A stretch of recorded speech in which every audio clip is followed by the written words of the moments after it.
It's a heck of a lot. I was glad that looks cool. So 2,200 feet of vertical. Good for you guys. That's great.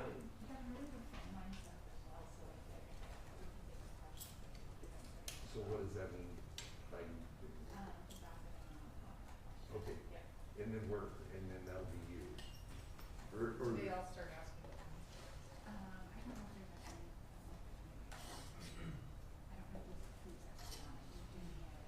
so it'll be a free for all. Between like 3 or 4 people.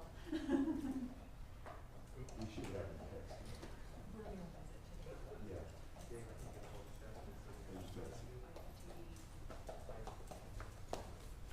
Hey, you two, we've got a phone line. I think Melissa talked to you. You tell us how to make this work how to best make it work for these people that are remotely all in. Because right now it's just gonna be an open phone line, so it's gonna be a free for all.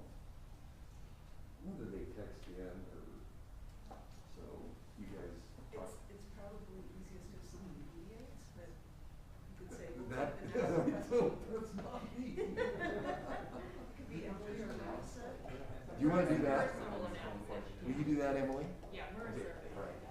And then we'll, you guys give us some info about how they work.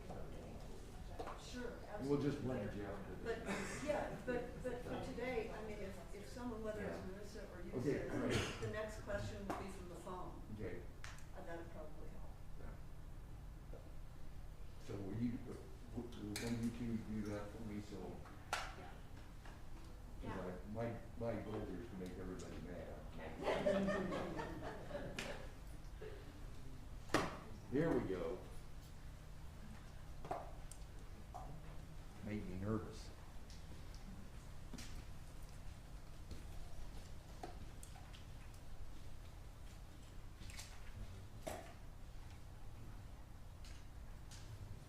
Ready? Not quite.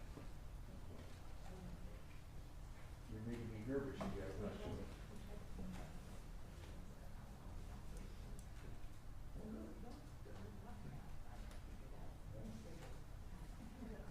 I got keys. Okay, we're ready. All right, I can, All right. I can see.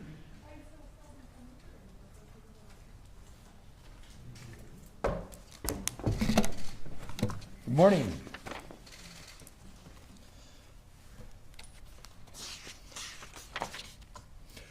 Thank you all for joining us. A lot has happened the past couple of weeks since our last press conference. I want to thank the Idaho Legislature for carrying out the 4th special session in the last 20 years. Their work to help ensure our election will be safe and secure, and the business, schools, churches responsibly operating during the pandemic can be protected. I also want to express my deep appreciation to our law enforcement officers, the men and women of the Idaho State Police, the Boise Police Department, Capitol Security, for putting their own health and safety on the line so the important business of the legislature could move forward. I recognize the tension out there. I not only understand the frustration, but I share it. It has been a great challenge to balance all the public's expectations during this pandemic. But time and time again, we have stuck to the facts and the science in our response to the coronavirus in Idaho. Close to 500,000 Idaho adults are considered at risk of developing a severe complication from the coronavirus. That's more than 1/3 of our adult population. A woman in Rupert called our AARP teletown hall Tuesday. She said something to the extent, quote, "I'm over 70 with diabetes, and I'm getting tired of people acting like my life doesn't matter." The number of Idahoans doing the right thing far exceeds the people of Idaho who are skeptical of the pandemic. I assured the woman that our coronavirus response prioritizes protecting her and the 1/3 of Idahoans like her, those with underlying health conditions, putting them at greater risk if they get infected with COVID. These are our neighbors, family members, and loved ones. All of our metrics to evaluate virus activity across the state are also designed to preserve healthcare capacity. We do not want to turn people away from hospitals like other states and countries have had to do, whether for COVID or a birth, an accident, a stroke, a heart attack, or any number of other issues that might send a person to the hospital. This is unacceptable. Such a situation would have even more devastating impacts on our economy and way of life. That has been our goal all along, to protect lives and to preserve healthcare capacity.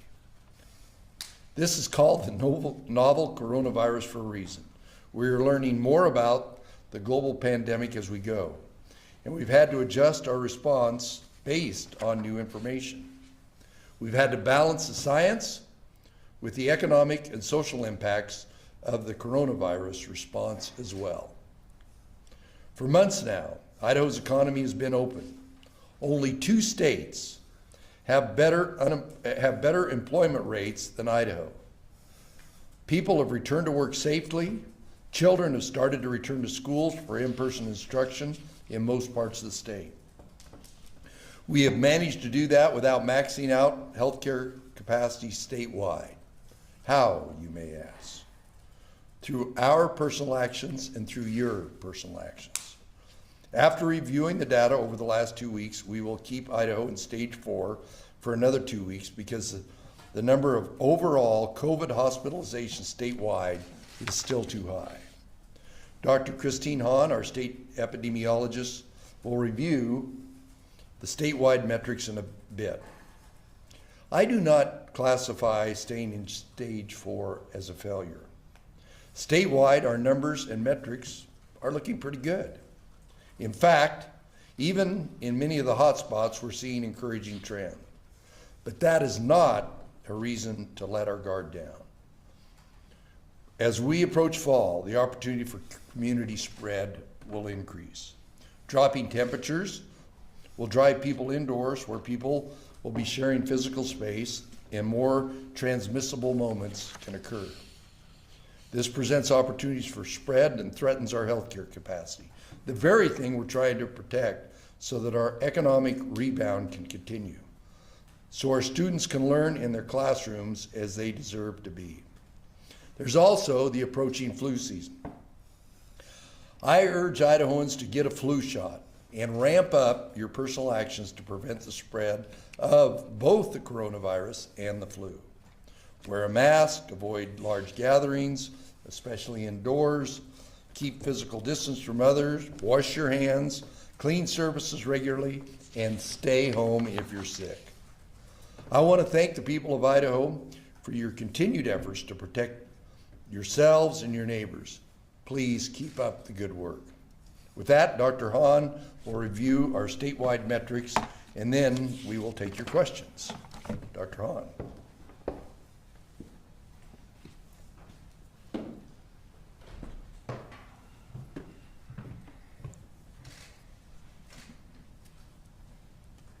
All right. So for those of you that follow the metrics closely, I wanted to let you know that we're looking pretty much like we did 2 weeks ago, meaning our case rates, let's see, that's what we're showing up there. Our case rates are declining. They have been declining now for several weeks. And very encouragingly, the percent of tests that are done, these are PCR tests that are diagnostic tests, the percentage of tests that are positive are declining. And we're now just over 8% positive. It's not where we need to be. We're not feeling secure and safe. And as the governor mentioned, we know that with flu season coming, with more people coming indoors, with the Labor Day weekend approaching, we are concerned that people will be gathering together more. There'll be more chances for transmission, and we're very concerned whether we'll be able to keep going in this downward trend. But for now, we're very encouraged by these numbers. Next slide. The syndromic criteria, which looks at emergency department data, also is showing a decline in not only in the number of emergency department visits related to COVID, but also the number of people admitted to the hospital with COVID-like illness. Again, we do continue to see admissions but they are below our thresholds. So we passed on this criteria. But in our healthcare capacity, which is so important to us, despite having available ventilators and ICU beds that continue to be available, we still continue to have sufficient PPE. But unfortunately, we do continue to see people, this is data from the hospitals just in the last few days, and this is not the burden in the hospital, but the number of people being admitted, whether it's through the emergency, it's different than the emergency department data because people could be directly admitted by a provider, not through the emergency department. But those numbers tell us that we continue to see people being admitted to the hospital with possible or confirmed COVID every day. And it's too many to be secure. We know that healthcare providers, especially in the Treasure Valley, are speaking up that their capacity is stretched. And although things are not getting worse, they're not looking worse. This is a very difficult challenge for our healthcare providers in the area. You may notice we've removed a metric that I've talked about the last couple times as being problematic, which is our number of healthcare workers being reported.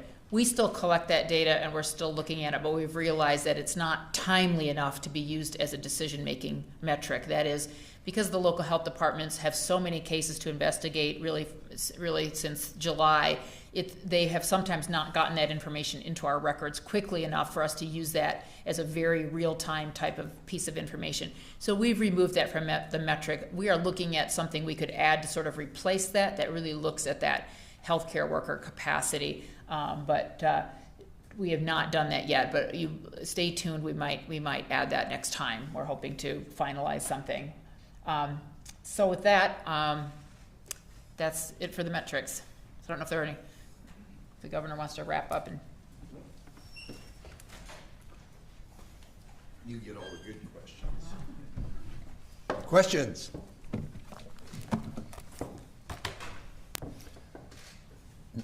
Go ahead, Betsy. Governor, you said that in your view, it is not a failure to remain in stage 4.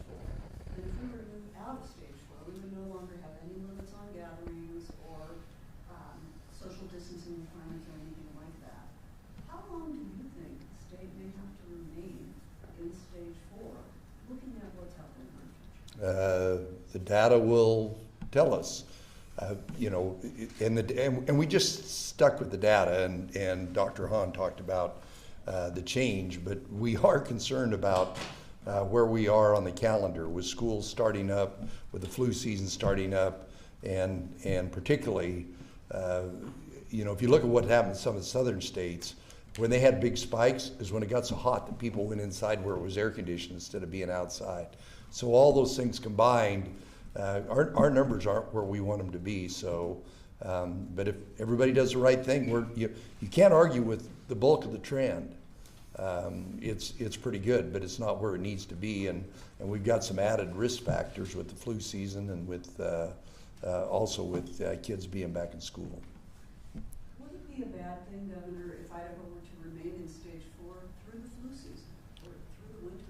Well, it'd be better than stage 3. Keith? Just a question about the stage 4. I mean, if stage 4 were to end, would that mean the emergency declaration would be over? No.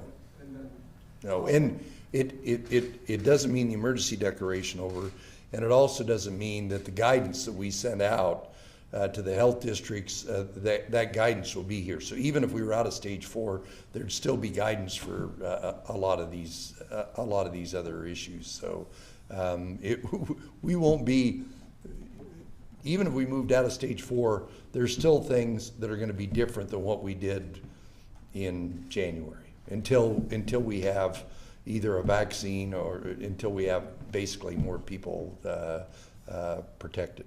during the special session, some lawmakers really wanted the state to not be in this emergency declaration. Other lawmakers said the state could lose a lot of federal money, FEMA money. Is that something that you're taking into consideration, that the state could lose federal dollars, or Well, yes, but I also think we've got an emergency. There's there's an emergency that exists. In every state, there's some sort of an emergency right now. We're not an island in Idaho. Clark? We'll give Marissa a workout today. Yeah, thanks, Governor, for doing this. Really appreciate it. Wanted to ask about that Senate Concurrent Resolution 101 from last week during the special session. There's a number of whereases in there, but you've talked about going back to school. And one of them is a review of the authority of the public health districts and local government subdivisions. That's on there. And several legislators would have liked school closure authority to have been considered during the extraordinary session, but you said it can wait till January. I just wanted to get your thoughts on where things stand right now and sort of what your position is on moving forward on that issue of school closure. Well, you know, I've actually been reading kind of the history of the health districts, which goes back, health districts go back 50 years, but our history with how we handle health issues goes back 100, goes back to 1918. And I don't think right now is the time to turn over the apple cart because we've got a crisis. And I think you see some of your reporting, and a lot of the reporting is that the school districts are doing a lot of consultation with the health districts, that we have to have some place to where that expertise exists. Do we want it in 44 counties to where real small counties with hardly any tax base at all have to cover the infrastructure, the superstructure of a health district? We should always try and make our system better, but the existing system we have is those health districts that are out there. Are they perfect? No, but there's a lot of things in government that aren't perfect. But I would hate to, and I welcome a debate at the legislature, and as we look back on this pandemic, we'll probably make some changes, but it's in place for a pretty good purpose. Governor, CBS 2 Scott Logan is asking, at some point, states will start getting the $300 FEMA as part of President Trump's executive action. Will Idaho pitch in an additional $100? And if so, maybe for how long? No. And I think there's only a couple states that have done that. Those checks are, I haven't checked this morning. They were going out. They should be out in a lot of people's accounts right now. But what we did do, which other states didn't do, was if you, I think as stated before, if you made $99, you own, as unemployment, if your unemployment was $99, but if you made 101, you got an additional $300. We took CARES money and we're putting that in there to where all those people between, I think, 72 and 99 were boosted up to where, or we're giving them the money to where they get that additional $300. Great. So then with these new, this new unemployment, there'll be some new protocols, new things to work through. Is the Department of Labor, have they received these things? They're ready for Well, the checks are out. I don't know that all of them are, but most of them are. And these are, of course, these are people that are, these were never the people that were our problem. These are people that are in the unemployment system. These are people that we've been handling for years. What caused our problem 4 months ago was a whole new program that we didn't have the software, the hardware, and there were a lot of unanswered questions. This is the existing program. FEMA money comes in and adds $300 on top. We can do this. Governor, will you go, this fellow have a couple questions for you. Okay. Governor, this is James Dawson from Boise State Public Radio, and this is actually for Dr. Hahn. But you had said... Do you want to bring them up? Hang on just a minute, James. I got Dr. Hahn up here. She's a lot smarter than I am.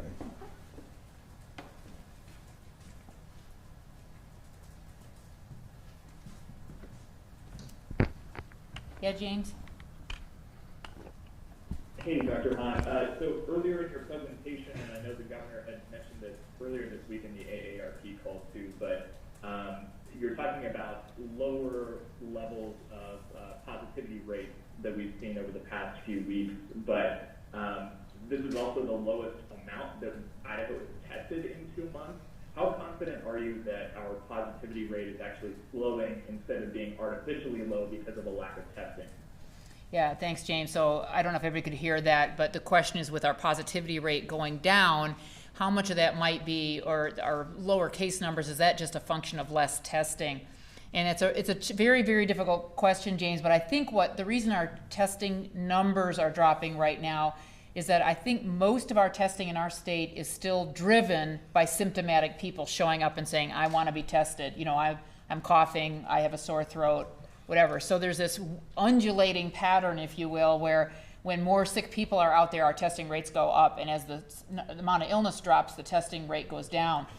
We're hoping that dynamic will be changing really over the next several weeks. We have received in the state, just in the last few weeks, you know, our long-term care facilities have all received these testing machines, plus a mandate from the federal government to start testing all their staff regularly, whether they're asymptomatic or not. Also we are working with, of course, the schools to set up testing programs for their teachers that they could access if they became sick. So we think we'll have more formalized testing processes that will allow us to exactly answer your kind of question. I do think, though, that in this case, with our dropping percent, we are still testing enough people, and we're still testing thousands of people, that number still has validity, that fewer people that are showing up for testing, whether it's because they have a sore throat or a cough or because they're going in for surgery, fewer of those people are diagnosed with COVID, which is a good thing, no matter what. And that's one reason why the federal government and we rely so heavily on that percent positivity testing. It can kind of vary over time for different reasons, but for the most part, it's one of our best measures of how much of a disease burden we really have in our population. But you ask a very good question. We're very conscious of the fact that we don't want to overinterpret, you know, oh, it's great news, everything's getting better, if, for example, we just don't have as much testing as we used to. Our confidence is that our testing capability is actually better than it used to be, and I think people are just not availing themselves of it because we don't have as many sick people. Dr. Hahn, Thank you. Okay, thanks, James. I have a question from Bill Spence at the Lewiston Tribune for you. He asked, is contact tracing teaching us anything about how people contract COVID? Examples, are we more likely to be infected by friends and family or by strangers, and are some locations proving to be higher risk than others? Yes, that's a great question. So yeah, absolutely. When our local public health district epidemiologists, those investigators, when they call positive cases, they always ask them about their whereabouts, you know, where might you have picked this up? And what they're seeing is what they saw actually, and what we heard early reports from China, which is that most people that get infected, it's by somebody they know well. It's a household member or a family member at these small gatherings. And, you know, that's one reason why, at least in Ada County, you know, they've restricted gathering sizes. They have in some other communities around the state, because I think it's a natural tendency for many of us to say, well, of course I'm not going to go to that big rock concert and stand shoulder to shoulder with all these strangers, but hey, the family barbecue, it's just 10 or 12 of us, feels a lot safer. But you can still get infected that way, and we tend to let our guard down. We tend not to wear our masks. We tend to get closer to each other. So what we every week ask our local health departments, what are you seeing, what are you seeing? And over they say it's family gatherings, it's small gatherings. It's one reason we're so concerned about the Labor Day weekend coming up, that people try to remember, celebrate with your family and friends, but please still do the social distancing, wear your mask if at all possible. Keep in mind that it's those small gatherings now that we're seeing as a big part of the problem. And we'll go to Melissa Davlin on the phone next. Melissa, are you on? Governor Little, thank you. Governor Little, a number of parents I know of elementary school-age kids have had to either drastically reduce their work hours or quit entirely to accommodate distance learning or blended school weeks because of COVID-19. And I'm wondering if the state's economic forecast has accounted for the number of people, especially women, who have had to leave the workforce and are now not contributing as much to the economy. And is there anything the state is planning to do to address that? Well, precisely, we don't know. We don't know how many people are staying home and still fulfilling all their duties and working remotely. I will tell you, let's see what's today. What's interesting to me is the sales tax revenues, the robustness of sales tax revenues, which are an indicator of economic activity up there. We forecast originally, early on, that we'd have a 14% reduction in general funds coming in. And that was part of the actions that we took, the 1% and then the 5% into next year. But you know, the cash coming in is higher than we anticipated. But all the things that I talked about earlier is if we can reduce the spread, the more we reduce the spread, the less that damper will be out there. But if everybody throws their hands up and does none of the things that we've advocated for, it's going to have an impact on tax revenue. There's no question about it. Governor, we have a question from Ruth Brown on the phone as well. Okay. Ruth, Hi, are you good on? morning, Governor. This is Ruth. Go ahead. I'm sorry, can you hear me? Yes, hear you perfectly. My question is regarding the Idaho Department of Corrections. More than 1,000 inmates have been infected at IDOC, as well as the state employees that work there. 2 inmates have died in state custody of coronavirus. Do you have any plans to take any kind of action related to the prison to protect those people that are in your custody? Yes. We've got to, from the very get-go, before we had our first infection, and you know, prisons by their very nature deal with a lot of infections. So we had that protocol to begin with. You know, the percent of our state corrections population is a lot lower than it is in a lot of our county jails right now.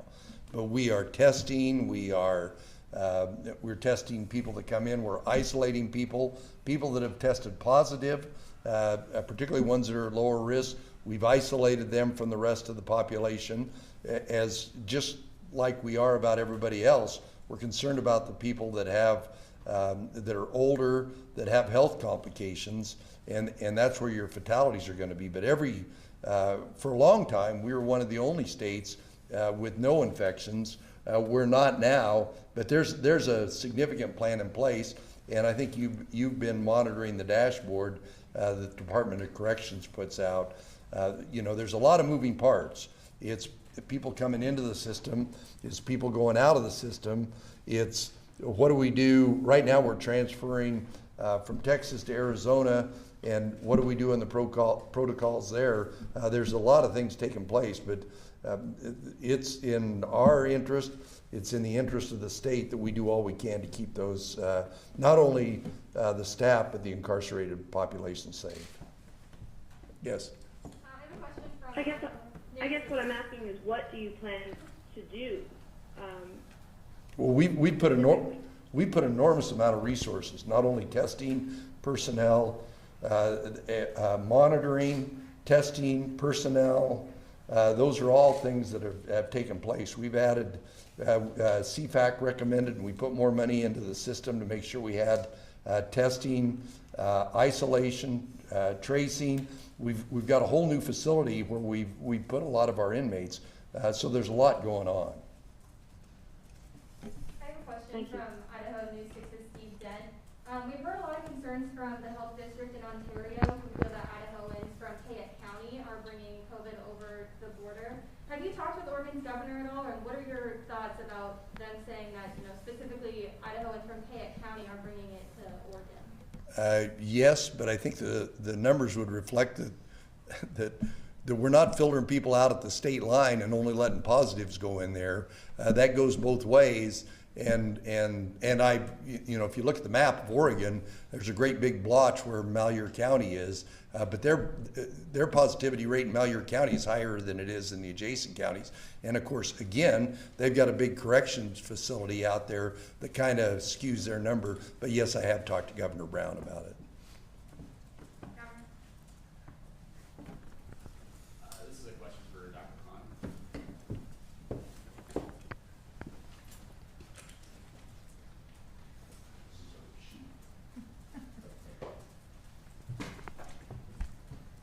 Hospitalizations, appear to have gone up a little bit in the past 2 weeks, as opposed to the other metrics that seem to be improving. I guess, do you or anyone in the state have any idea why this might be the case, or that sort of thing?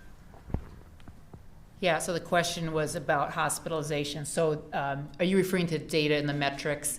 Yeah, so if you look at our burden of people in the hospital, that's on our website. As you know, our metrics is just sort of a sum of the data we look at. If you look on our website, the actual burden of how many people are in the hospital total are actually slowly declining over time.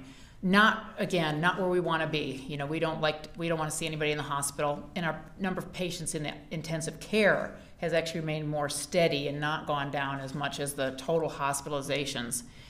So we are happy to see hospitalizations going down, no doubt about that. But in the Treasure Valley, for example, particularly, we know the hospitals are continuing to have some stresses with inpatients. I think part of that is referral patterns. We know that some patients do come in from, we were just talking about Oregon. From Oregon, for example, the St. Al system absorbs some of those patients. And we also know that hospital practices keep changing as this outbreak continues.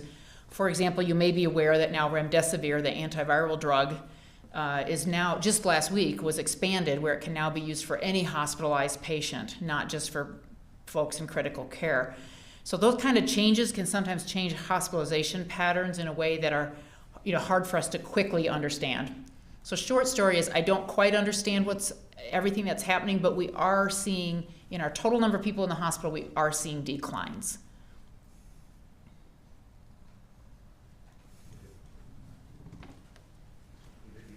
Oh, sorry. Giving you guys work it out.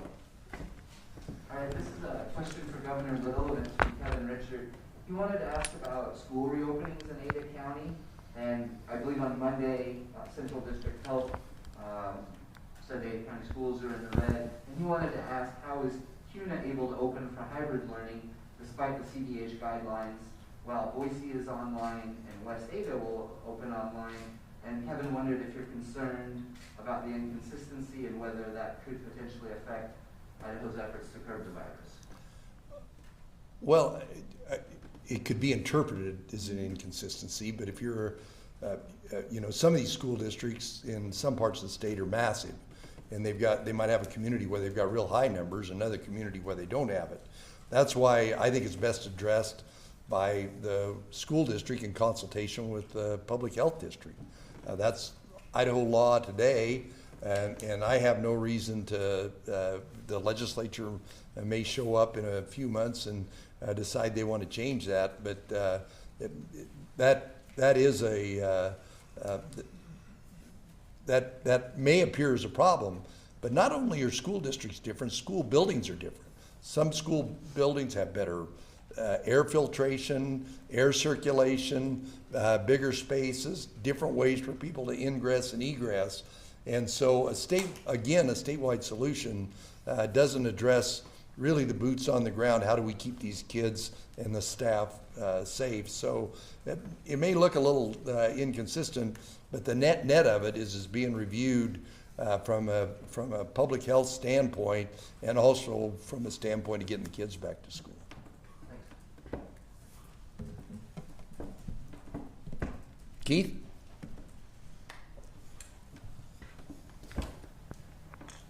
Governor, you probably have a pretty good take on the mood of the state as a politician, keep track of that sort of stuff. 5 months into this pandemic, what are your thoughts about how Idahoans are handling this pandemic and dealing with it at this point? Well, gave a talk to some business people this week, and I said that the coronavirus, as governor, the coronavirus is like dog years. It feels like it's been 7 years since this started. The mood is definitely mixed. I mean, people are frustrated. You know, the people in this room, you know, spend a lot of their time following and monitoring it. But there are a lot of people in Idaho that think that there's mixed messages about it. That, you know, wear a face covering, don't wear a face covering, wear a face covering. The transmissibility among kids, all of those things that healthcare, the coronavirus working group has been talking about for a long time.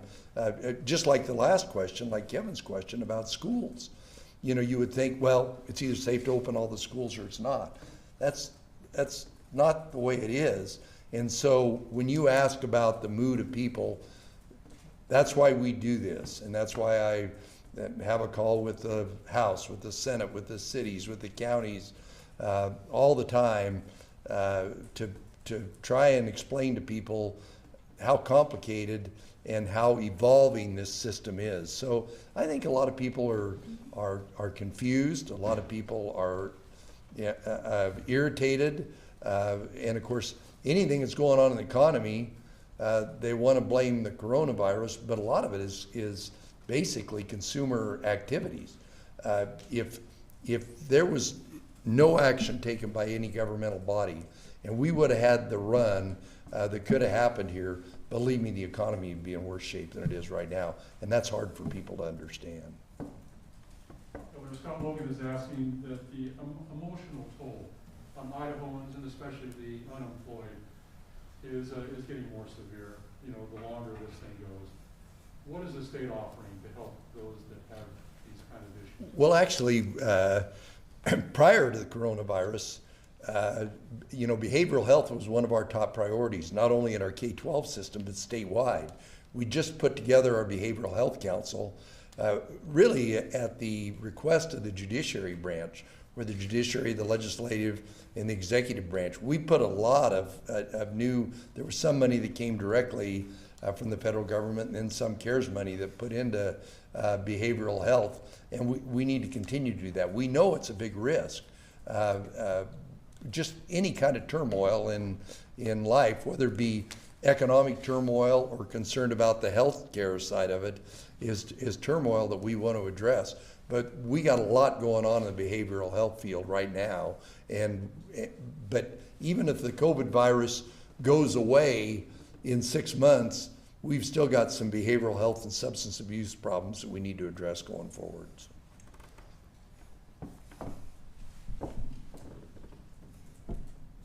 Betsy? This is actually a question for Dr. Hahn.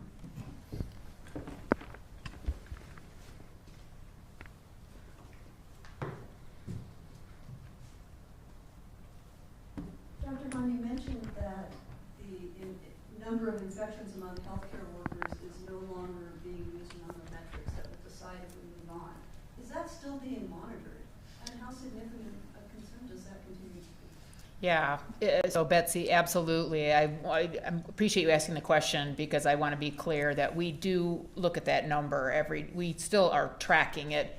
We just decided our metrics are supposed to be data for action, the decisions on a day-to-day of what's happening in the state now, and we felt like those numbers were too lagging to help, you know, the number of healthcare workers infected. It really doesn't get to be more stable a number until about 2 weeks, and that's too long.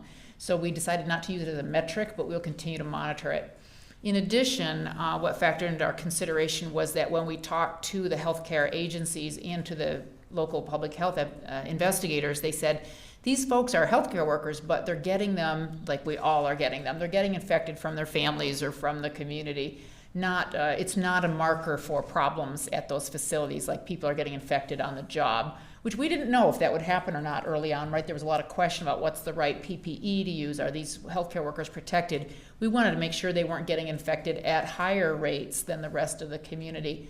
But as each infection was investigated, it was determined that in almost every case there was a clear or probable exposure in the community and no evidence of infection at work. So it became less important for that reason. Nonetheless, we think it's an important issue that we, as I mentioned, we're going to try to look for something to replace the concept of what's a metric we can look at that really helps us with, is that hospital or that facility have the right people and enough people to keep the doors open. And you know, we can have ventilators, but if there's nobody there to run them, it doesn't matter. So we do want to find something different, maybe one of the measures that the hospitals are reporting every day that we can use to sort of still look at that question of healthcare capacity from the standpoint of staffing.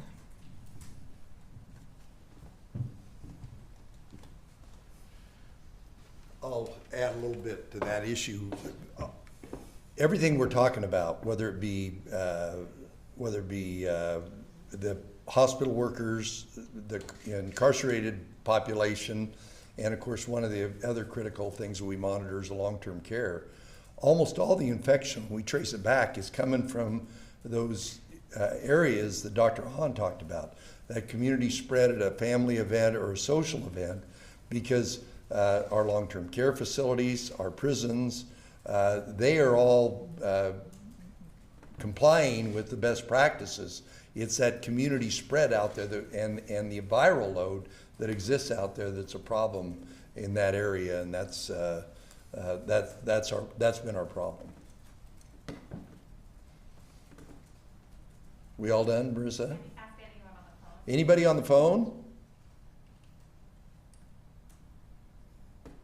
All right. Okay, thank you very much.